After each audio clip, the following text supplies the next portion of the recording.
स्वाकले बलं यत्र याति समद्भावं याति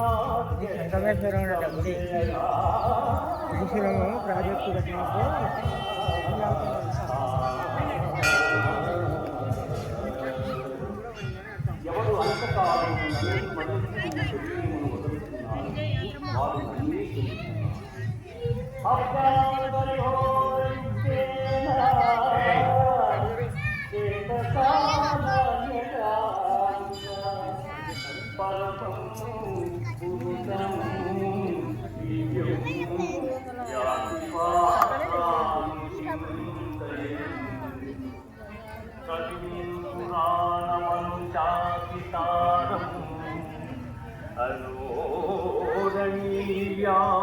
సమన్మనేభ్యః సర్వవ్యథాతారవచింత్య రూపం ఆదిత్యవర్ణం తమసః పరస్తాత్. అర్జున, ఎవడు అభ్యాసయోగముతో ఏకాగ్ర చిత్తమును దివ్యరూపుడైన మహాపురుషుని స్మరించును అట్టివాడు ఆ పరమపురుషుని చెందుతున్నాడు. ఆ మహాపురుషుడి సర్వజ్ఞుడు, పురాణ పురుషుడు, ప్రపంచమునకు శిక్షకుడు, అణువు కన్నా అణువు, అనూహ్యమైన రూపము గలవాడు, సూర్యకాంతి తేజోమయుడు, అజ్ఞానాంధకారము కన్నా ఇతరుడు.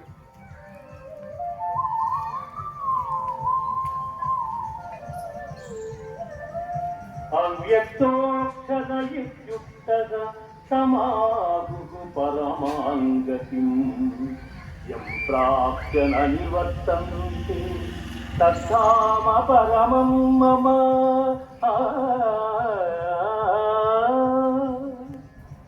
ఇంద్రియ గోచరము కాని పరబ్రహ్మ పదము శాశ్వతమైనది. పునర్జన్మరహితమైన ఆ ఉత్తమ పదమే పరమ పదము.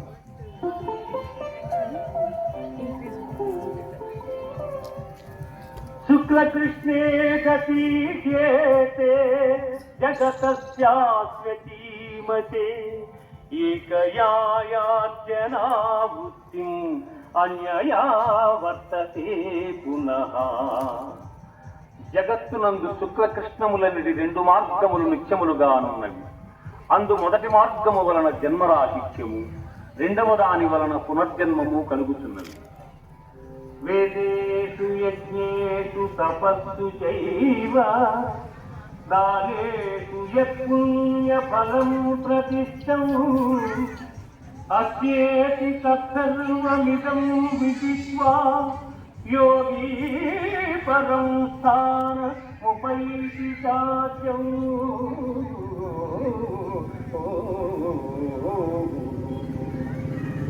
యోగి అయిన వాడు వేదాధ్యయనము వలన, యజ్ఞ తపోదానాదుల వలన కలుగు పుణ్యఫలమును ఆశించుట ఉత్తమమైన బ్రహ్మపదవిని పొందగలరు.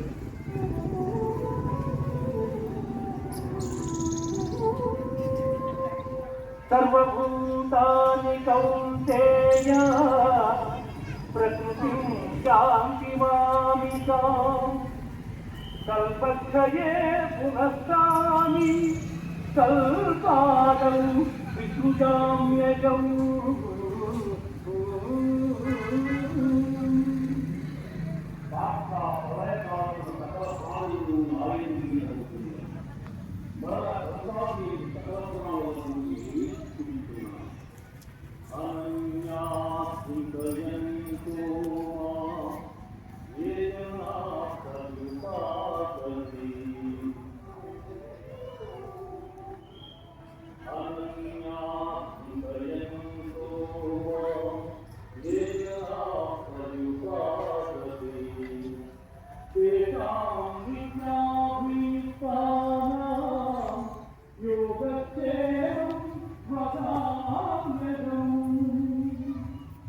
ఏ మానవుడు సర్వకాల సర్వావస్థల యందును నన్నే ధ్యానించుకుందును అట్టివాని యోగక్షేమములు నేనే వహిస్తున్నాను.